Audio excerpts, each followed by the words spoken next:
I love to read and I love to interview authors of amazing South African books, and I couldn't wait until a novelist gave me that opportunity, because novels are still my favorite kind of reading.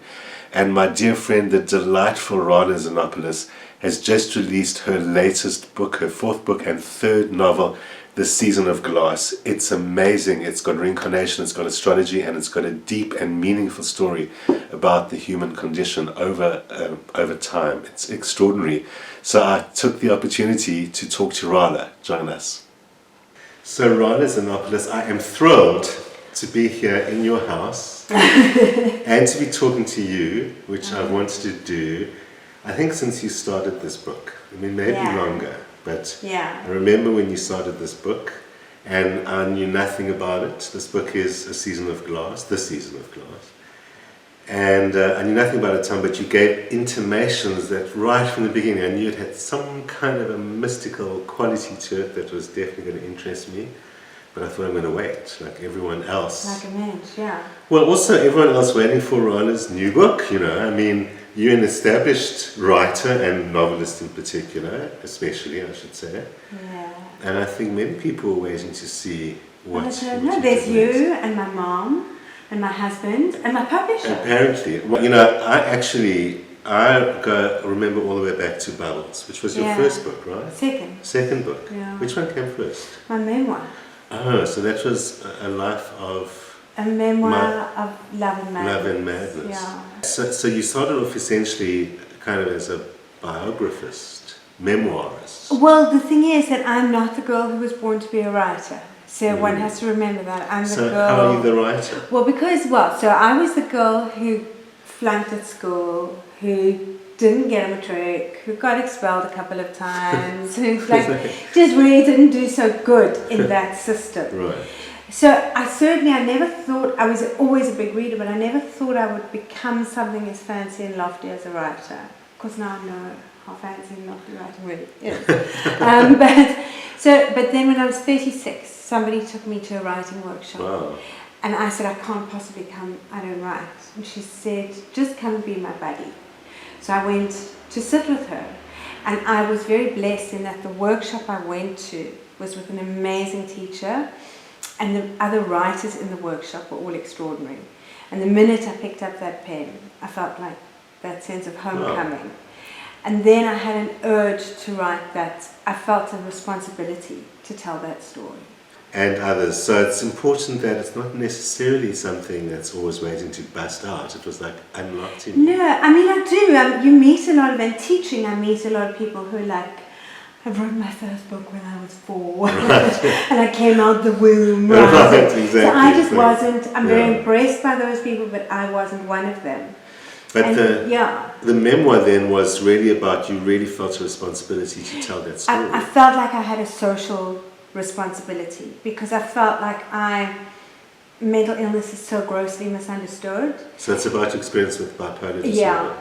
And it's so difficult for people to talk about their experience because they risk losing jobs and they risk losing friends. And I was in the incredibly privileged position where I have a husband who dotes on me and so I was in an emotionally safer place to talk about it. It wasn't risky for me to write it. Well, so I was thinking about, yes, you have a supportive husband, but you're writing a memoir that is very personal. And that kind of level of personal is usually something that the spouse is the only person who gets to know. So you're bearing your soul to the world, and it's like, you choose to expose a whole bunch of stuff that it's not, also could press the wrong button on someone else. Not just him. I mean, I'll never forget when the triplets were about 4. The memoir had just come out and we got into an elevator and a guy looked at them and he said, they've grown so much and they're so big now. And he got out the lift and Tallulah looked at me and she said, he doesn't really know us, does he? She said, he's read your book, so he thinks he knows us. So the memoir is an intensely personal book because I think you can't waste a reader's time. If you're not going to tell the truth, you mustn't. But it's been fine. Just before we get away from the memoir, I do want to ask you, did it like expunge any ghosts for you? Was it a healing process to write that memoir? The memoir. Yeah. So I don't know if I'm always quite wary. I always say writing is therapeutic. It's not therapy. So I think that it was a very rewarding process for me. It was a painful and sure cathartic, and but I wanted to tell the story for other people. I wasn't telling it for myself. I kind of, it wasn't my therapy. I think what was rewarding for me is that I always say I learned very on in my writing that the person being vulnerable holds the power. So that was what people... That is so powerful. But it's so true. Important. It's so true. Yeah. I've always thought it's true in other situations as well. Yes. It's like when you've got a secret. As long as you've got a secret, I can find it out. So I can hold this over your head, and you never know, and you always got to be on guard. Yeah. If you're the one who exposes the secret or the vulnerability, it's like, well, we will know that. Exactly. And then people will only... And it creates great love. So I learned right at the beginning, people were like, how are you going to tell these stories, and you're going to talk about cutting and suicide and all these things, but people are going to judge you, and I'm sure maybe behind my back people have, but I've encountered this incredible warmth, and people are disarmed by vulnerability. It's the way I naturally am. Yes. So it kind of made sense for me. That's amazing. So that book got you on the road, because then Bubbles was a novel but based on truth. Yes, it was kind of what at the time they called a true crime. So it was a fictionalized account of a murder that really did take place. So then, what attracted you to the true crime story? Because I was thinking about having written a memoir like that, and now, years later, The Season of Glass, and I look at that and I think about Bubbles, women in perilous situations, and women, who are having to deal with darkness of some kind. I think the female condition is to deal with darkness and to deal with peril. I think we do, and different women deal with it differently. So that's kind of a true... Bubbles, you know the story, I was set up on a blind date when I was 19, and I'm not that girl. And then I arrived at the blind date, and of course the guy was a complete nebbish. He was really, and I looked at him and I thought, oh, this is going to be a quick night. I'm going to get out as quick as I can. And we were at Cranks in Rosebank. And the first thing this man said to me, he looked at me and he said, well, my father's a murderer. And I was like, we are in for the night. We are going to... I mean, I never thought I was a writer then, but I knew this would be a good date. Not marriage or a boyfriend, but very good. And he proceeded to tell me the story of how his father and his father's two best friends literally killed a girl, and how they all got away with it. And I came home... He tells someone this on a first date? Yes. Well, it was a very good thing to do, because he some part of him must have known. We hadn't even ordered and he was losing me. So then he told me, and I was like, okay, I'm in like flip. Without your trump card, right? Totally, that was, it's very much the Bubble story is like the Kennedy Scarkle case. Right. It's like OJ, which kind of those stories came back to me. And then after the memoir, Bubbles came tapping at my head, and I think there was a feeling of, who am I not to tell her story? Somebody has to tell this girl's story. We owed, because her trial, the trial of the boys who killed her, was very much her being put on trial. Right. So I wanted a chance to tell her story. The story is from 1949. Yeah. Listen, she died, she choked giving one of them a blowjob. In a lot of ways, it's like she was raped to death. It was very, very violent. And those boys all got off. Nobody went to jail for that. So I was in an interview the other day, and someone was saying it came out way before Me Too. But that was seriously like Me Too. And there is that thing of silencing the woman and of discrediting her. So I kind of felt like, she needed a voice and a life. And at the time, 49, when she was represented in the press, it was very much as the slut who asked for it. So same kind of thing, like the memoir, you were driven to tell the story that needed to come to light. Yeah, I always have to feel a kind of a moral account. It's so hard to write a book. It takes so much time, and it's pretty thankless. In South, you don't sell a lot of copies of fiction in South Africa. You have to be driven, and I always have to feel a moral accountability to tell the story. So your third book, Tribe, was it also driven the same way? So Tribe, it's a group of people, and it was me trying to unpack what it's like to live in the world we're in now for a group of friends.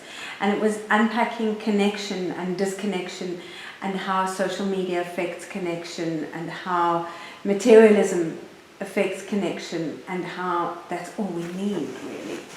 So it's about a group of friends who fall apart, very close friends who fall apart when one of them is an addict and attempts suicide, and then they all come back together to save his life. So there's still that same, there is, I hate to put it this way, but there is a kind of a darkness in your writing. I think like in my life, I'm a willfully joyous person. Yes, very much so. I have a happy outlook on the world, but I can't not look. I heard such an interesting podcast where the rabbi says we see through the dark of our eyes. We don't see through the light. And we learn in times of darkness. And I think that we are, part of our colonization is that we avoid the darkness. But it's very important. It's where we learn. It's very much a real part of who we are. And I think looking into the darkness doesn't in any way take away the joy. No. And I do think The Season of Glass, the new book, really reflects that very well. It's so clearly a mature book in how much it's learned from your previous books maybe, but that it embodies so much of that. Before I go there, I did want to ask you, because sometimes you read a book and you think, okay, I could never be a writer. How does someone do that? So are you a writer who works on this disciplined process of I must make so many words a day and all of that stuff? No, I don't do anything on a disciplined process. I write a book within the confines of my own laziness. I have to work within the confines of my own indolence, which is plenty. I'm a lazy person. Sometimes I think I became a writer because it's the only job you can do in your pajamas. You never have to leave your house. Yeah, it's actually good if you don't leave the house. So I don't do strict. I try to write. No, and I don't want to tell any lies. I write wherever I can, whenever I can. I don't do a word count. I write by hand. There's a theory that if you write on a computer, you write through your head, and if you write by hand, you write through your heart. So my personal writing is very heart-based. I think my writing is much more emotional than it is cerebral, maybe. So I do first draft by hand, and then I transfer. The cover is amazing. I just wanted to say, because it's one of those books that you want to pick up because of what it looks like and the amazing title. So firstly, just then to say the writing for me. So it is one of those, because I was wondering, do you have to write over and over again to get sentences like this and to get paragraphs like this? Because I find, and I don't know if you know what I mean even, but reading this book, that on the one hand, the words are telling the narrative that happens, and on the other hand, it's a little bit like they're telling their own story. The way that you write it is telling its own little story next to the big story or stories that are busy unfolding. And it's that very literary thing of where sometimes the words and the way that you do it are telling a slightly different angle or how to think about what you're looking at. That made me realize that's where you hide some of the darkness or whatever in the book, that the book kind of makes you face things and makes you realize things, because it's a beautiful tale that at first sometimes looks like a fable or something like that, but it's actually, it faces reality. Stuff happens, like serious stuff keeps on happening. Yeah. And people keep dying and all these kind of things. It's like, oh my God. And I keep thinking, kind of think that's not going to happen, but then they die, or that happens. Or they do die. They do. Or that doesn't happen. Yes. Well, it's, it's a novel. That's going to resolve. No, sorry for you. It didn't work out. Yeah. And so it's like, it's real. And it's like, and you keep on telling me this really real story, but the writing says, come over here and listen to this. and you don't realize that you're hearing this dark story because the writing seduces you. I'm happy. It does. I'm happy. So it's quite interesting because for the research of this book, I find that there were very much two compartments. There was the historical research, which is that, my God, you've got to get it right. You've got to know your dates. There's all sorts you've got like a couple of thousand years of history. Exactly. You've got to make damn sure when you tell someone's story that you know what they were eating for breakfast in 10th century Ethiopia. So that was like the historical research, and then there was volumes of spiritual research. So then what drove this book? We've spoken about what drove the others and what drove you to write that story. This is a story kind of twins who mostly travel together through time, as it were, through reincarnation and other situations. I mean, that's why I say if it was the perfect romantic novel, they'd beautifully travel together through time, but it often goes a bit wrong. Yes, but, it goes very wrong. But what motivated that? I really, really believed in the story, and I really believed in her. And I think, people keep talking about the darkness of the age we're living in, and how we're coming into this apocalyptic era, and all the forecasts for the future are so apocalyptic. And you'll come into the section that's set in the future. Okay. When I was researching the future, we're there, we're here, we're in the future, Like in 1880, I was saying the other day, people didn't walk around in 1880 and go like, wow. Yes. My sleeves are so lacy and this is so pretty and there's no noisy cars. Right. Like it wasn't. It's normal. People walked around and said, this is the 23rd of February 1880. And right now, I think we're not stopping to take cognizance of the fact that it's hectic. Right. Change is exponential. And so that was the one thing that occurred to me, but also I just got so hat full of people telling me how terrible life is. And actually, when you look at it, the trajectory that humanity is on is a very positive one. Yeah. We're learning, we're improving. Yeah. We're trying with poverty. If we lived in the Crusades, my sons would be out to, it's not as violent or hideous. We see too much, we're exposed to. So I just wanted to go like, this has always happened. Exactly. These wars have always existed, but what has also existed is that thread of humanity and of kindness that gets us through the wars and out of them. And I think that we often think of spiritual people and spiritually evolved people as like sitting on the couch going, But actually the spiritually evolved people I've known have been very practical and very pragmatic. And, yes, when you've got to fight and defend your people, then you put on your Lara Croft boots. That's right, and that's very her. And also, in Zahir, yes, the astrologer, how many books do you get to read? One of the main characters is an astrologer. So you can imagine how the astrologer loved the book. Of course. But it's also very real that, so the danger, I think, when using an astrologer as a major character or any kind of wizardry person is turning it into a bit of a Harry Pottery kind of a vibe or into an excuse for like this mystical world as if everything went perfectly according to what mystics and astrologers say. Yeah. But he's real. He although he's in that idealistic world of the spiritual person, the way it interfaces with the story is realistic all the time. Yeah, and he's deeply evolved. Yes. He's deep, but he's got a practical role to play. He's lovely. I'm sure there's one thing he says that he must have picked up from me. You said there is a line, that you told me a story that a rabbi had That's told right, you, yeah. that That's it. the stars are God, that astrology is God's writing in the stars. Certainly.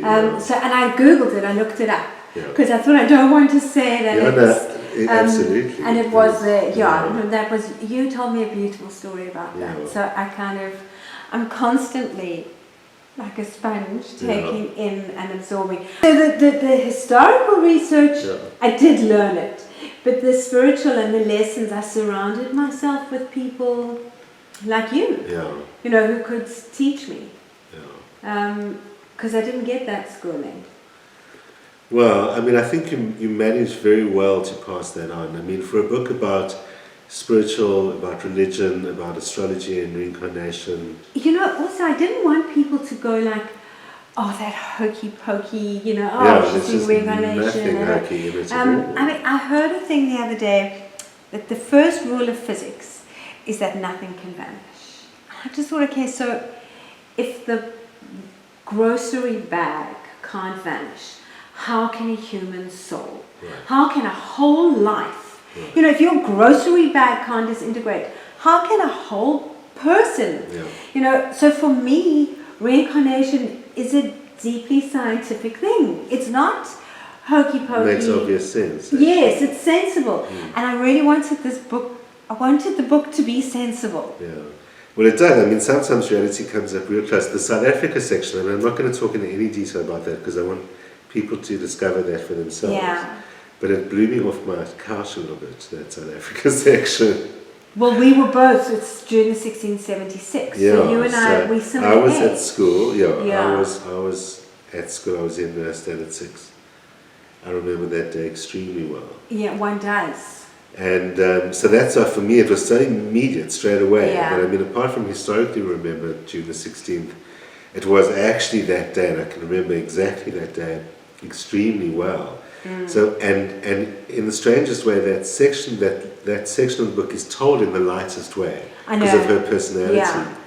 But it isn't the lightest story because it's South Africa in June 16, 1976. It's not going to be a light story. No. But and that's why it's like it had a very slight sense of horror for me right from the go because I knew, oh my God, it's that day. Yeah. This can't end well. It's going to end in tears. No, it's going to. exactly. I think for South Africans, so I'm 49. So South Africans, June the 16th is kind of like the day Kennedy died. Yeah. It's a day, it's like September the 11th for us. It was a big day. It was a day that was marked and engraved in our souls. Yeah. So I've always wanted to unpack it and look at it. People might think that novelist is easy because you can sit at home in your pajamas and not leave the house. Yeah. But it doesn't make it an easy job. It's a very, very difficult job to sustain something for such a long period of time and to have nothing until you're finished over and over again. Yes. And to never know if it's working or not. But as I said, for me, I think this is next level. And, I'm like, oh, man, Booker Prize. I read this book and I think about that. So I hope Penguin is like making the right noises in the right directions for people to notice it. Because it's as I said, the writing is like next level. Thank you. So it's been such a thrill reading it. So knowing you probably, you vaguely remember this because you're on to the next big thing. So I am on to the next book. I mean, it's funny because it's funny what you said. I mean, I don't know if you remember that session I had with you when I was convinced that I was never going to finish this book. Yes, I remember that. I was absolutely convinced that this book could not ever be finished. And I know, but I'm quite confident that you'll see me in a year's time and I'll come crying and be like, go finish it. And you never know. Yeah. But I think whether you like it or not, whether you know it or not, working now, you are on book number 5. Yeah. You are a writer. And I think if you're trying to prove it to yourself, you've got to accept that you did. Yeah. But and all the complaining definitely goes to the territory. It definitely makes me look forward to the next book. Oh, good. Oh, good. Totally. Very excited. And to the next session where I come and complain. Yes, and I will remind you of this. You almost nearly persuaded me that time. Really? So I thought maybe she's writing such a complicated thing. So you definitely sent out the signals that Yeah. I've created this kind of monster. I did create And Yes, that's why monster. this is, when you read this book, you think, how the hell does someone do this? How do you manage to write a book like this? That's got different threads in time and space and different versions of the same people and all this. How do you manage a situation like that? And then you tell me you're doing it in longhand, I actually want to puke. I can't cope. So that means sorry for you, but it actually turned out you were a writer and you just do what writers somehow know how to do. And I know, as I say, it doesn't make it easy, but happy sweating for the next year or two while you get on with the next one. Yeah, you'll see me. And all the best for this. As I say, I Thank think you. we're going to see this in a few places yet. Oh, thank you. Thanks so much. Thank Thanks for you, having me in your beautiful house. person. Thank you. So nice. It's been a pleasure. Yeah, thank you. Such a pleasure. Brilliant. Well, amazing woman and amazing book. Be sure to get it. Remember to join the Facebook page to check out what's going on, what's coming next, and everything that happens on this show. And I will be back next Friday at the usual time. See you then.